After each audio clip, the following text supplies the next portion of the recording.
सरकार द्वारा सुनिश्चित की जाए और निःशुल्क की जाए। ये भी एक मुद्दा है जो आम किसान, आम मजदूर के लिए है, क्योंकि अब शिक्षा और चिकित्सा लगातार महंगी होती जा रही है और वो किसान के बस में नहीं रही है।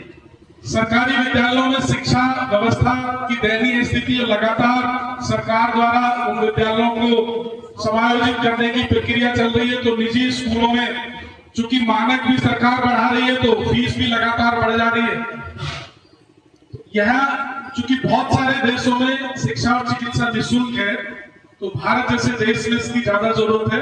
एक तो समान हो और निःशुल्क हो, तो फिर कम से कम किसान स्वाभिमान से जीवन जी सकता है और वह भी अपने बच्चों को उस पंक्ति में खड़ा कर सकता है।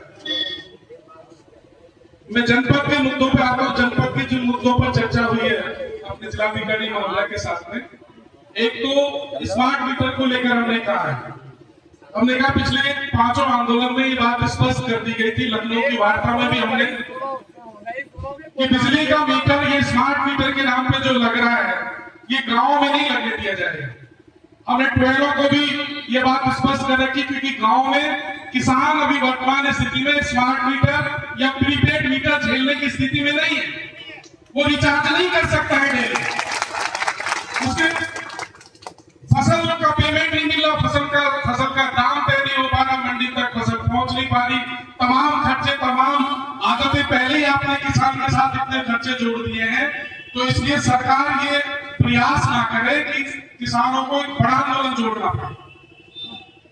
हमने जिलाधिकारी महोदय को कहा है कि स्पष्ट लिख के आप ये किसानों का आवाज को लखनऊ शासन तक भेज दीजिए कि गांव में किसी तरह का मीटर नहीं लगने दिया जाएगा।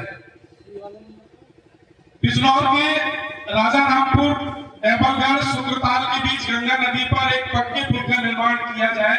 ये वहां बहुत समय से चल रही है, क्योंकि मुजफ्फरनगर की दूरी इससे कम होगी और आम जनमानस को इसका लाभ मिलेगा। इसमें भी हमने जिलाधिकारी महोदय से किया, आप अपने जिले के से पीडब्ल्यूडी विभाग से जैसा भी संभव होता है या शासन से आपको अगर इसमें मदद लेने की जरूरत है तो आप तत्काल इस पर एक्शन लीजिए। ये बहुत जरूरी है। सबलपुर बिद्रा ताहापुर के बीच माला नदी पर पुल निर्माण की जो बात मांग चल रही है लगातार, उस पर उसको भी जल्द से जल्द उसका निस्तारण कराने की बात रखी है। और इस पर हमने मांग की कि समय सीमा के अंदर इस पर चीजें एक्शन दिखना चाहिए। जनपद बिजनौर में नजीबाबाद से लेकर माला नदी द्वारा प्रत्येक वर्ष में हो रही क्षतिग्रस्त फसल के लिए मुआवजा, ये जिला प्रशासन के द्वारा तय किया जाए और इसमें ईमानदारी से निष्पक्षता के साथ में सर्वे कराया जाए। जिस किसान का जितना जो हक बनता है उसे वो मिलना चाहिए। गंगा व माला नदी द्वारा हुए नुकसान की भरपाई व उपयुक्त स्थानों पर तटबंध बनने की जो व्यवस्था है उसको कराने की मांग की गई है। मौजमपुर रेलवे स्टेशन से बिजनौर रेलवे स्टेशन तक बने हुए अंडरपास पर जो बरसात से अधिक अंडरपास की समस्या तो ये पूरे देश में, ये जो प्रोजेक्ट गवर्नमेंट लेकर आई अंडरपास वाला, ये पूरी तरह से फेल हो गया। लेकिन इतना पैसा सरकार का इसमें लग चुका है, अब जो टीन सेट बनाया उसके बाद भी पानी उसमें भर रहा है।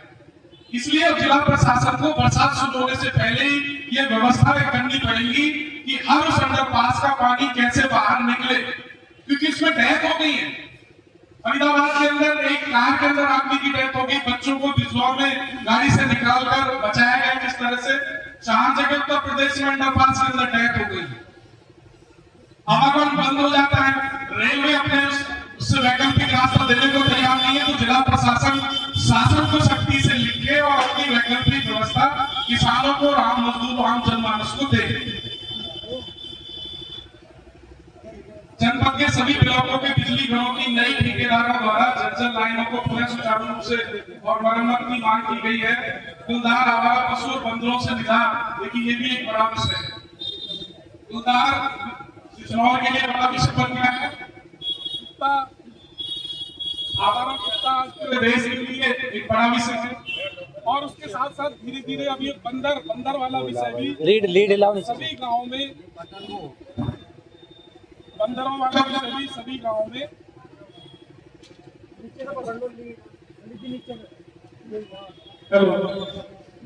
बंदरों वाला विषय भी अब सभी गाँव में बहुत ज्यादा जटिल होता जा रहा है। इसके लिए भी सरकार को कोई एक्शन प्लान लेना पड़ेगा। हर जनपद के जिलाधिकारी महोदय को ये रिपोर्टें भेजनी पड़ेंगी कि अब गाँव में बंदरों ने भी जीवन को बहुत ज्यादा ऐसा कर दिया है कि अब छत पे सोना, छत पे जाना, छत पे कुछ रखना, और कई जगह वो बच्चों के साथ, बुजुर्गों के साथ आक्रामक स्थिति में घायल भी कर रहे हैं। तो इन 3 विषयों को हमने जिलाधिकारी महोदय से कहा है बहुत गंभीरता से लें, और जो भी इसके लिए व्यवस्था प्रशासन से बन सकती है, शासन से भी जो आप लिख सकते हैं आप लिखें, और इसकी जमीनी सच्चाई से माननीय मुख्यमंत्री जी को भी अवगत कराया जाए।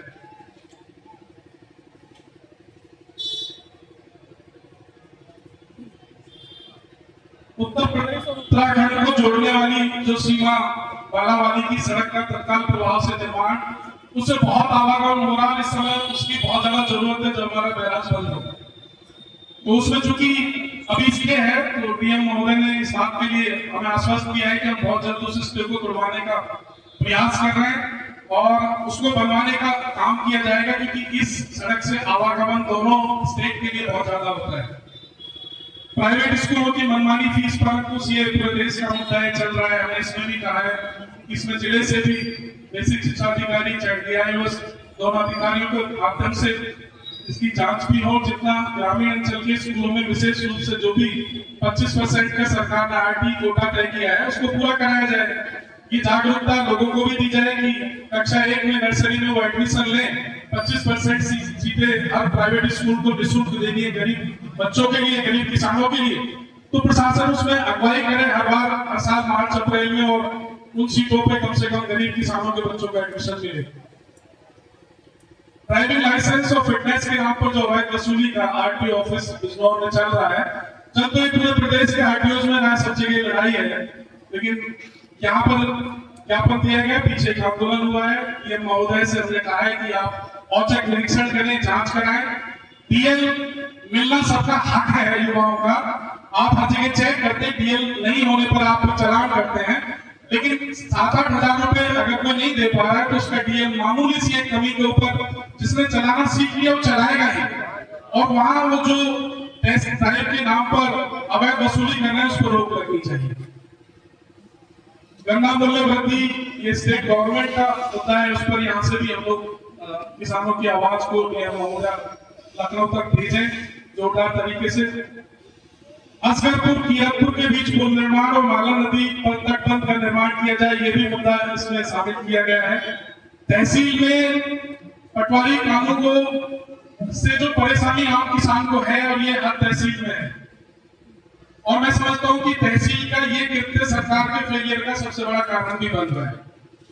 एक चीज और नहीं चल रही, जो फर्द चेंज हो रही है, और अगली फर्द में किशन पाल को किसी पाल लिख दे रहे हैं, रामापार को रामीपार कर दे रहे हैं, उसका टाइटल, उसका सरनेम चेंज कर दे रहे हैं। और फिर जब शुद्धिकरण की बात आती है तो इसमें एक विकल्प है, कानून को इस तरह से भी शुद्धिकरण हो सकता है, लेकिन वो नहीं कर रहे, वो उन्हीं का कर रहे हैं जो कुछ करते रहा है।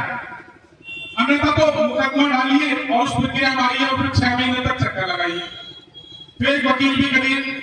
त्रुटि आप कर रहे हैं, सरकार कुछ कह रही है, प्रशासन कुछ कर रहा है। तो ये एक साधारण किसान के लिए जो जहमत बन रही है बेवजह, आप अगले फर्द में वो देखता है उसका नाम में चेंज मिल रहा है।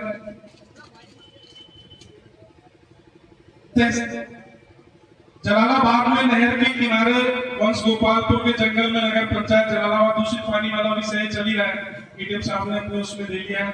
चकबंदी विषय पर हमारा संगठन लगातार लड़ रहा है, और आपके संगठन की एक बड़ी जीत ये भी हुई है कि मुख्यमंत्री जी और वर्तमान सरकार ने ये तय किया है कि अब 75% किसानों की सहमति के बगैर किसी भी गांव में चकबंदी चालू नहीं होगी, और जिनमें चल रही है उसके विस्तार, क्योंकि 35-35 साल से भी चकबंदी के गांव में चल रही है।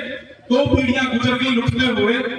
गुरुपूरन सिंह जी ने बड़ा आंदोलन मुजफ्फरनगर की धरती पर लड़ा, 15 दिन रात 2 दिन आंदोलन चला है इस मुद्दे पर। तो इससे भी किसानों को निजात दिलाना है कि चकबंदी के नाम पर जो लुटाई आम किसान की गाँव के अंदर होती है। तो ये वो सारे मुद्दे इन पे बहुत गंभीरता के साथ जिलाधिकारी महोदय के साथ में बातचीत हुई है, और उन्होंने विद इन टाइम इसके निस्तारण का आश्वासन दिया है। जो विषय हमारे लखनऊ प्रदेश शासन को जाने उन पर वो यहाँ से प्रस्तावित करेंगे हमारी आवाज को। अब हमारे बीच में एडीएम महोदय आए हैं, तहसीलदार महोदय बैठे हैं। मैं एडीएम साहब से ही पहले अनुरोध करूंगा कि मुद्दों पर आप किसान प्रतिनिधि जो आज आपके इस प्रांगण में आए हैं पूरे जनपद से, उनको आप कैसे आश्वस्त कर रहे हैं, इन पर कैसे समाधान प्रशासन कर पाएगा, मैं उन्हें आमंत्रित करता हूं। आप हम लोगों के बीच उपस्थित इन किसान प्रतिनिधियों को अवगत कर रहे हैं। एडीएम सभी किसान भाइयों को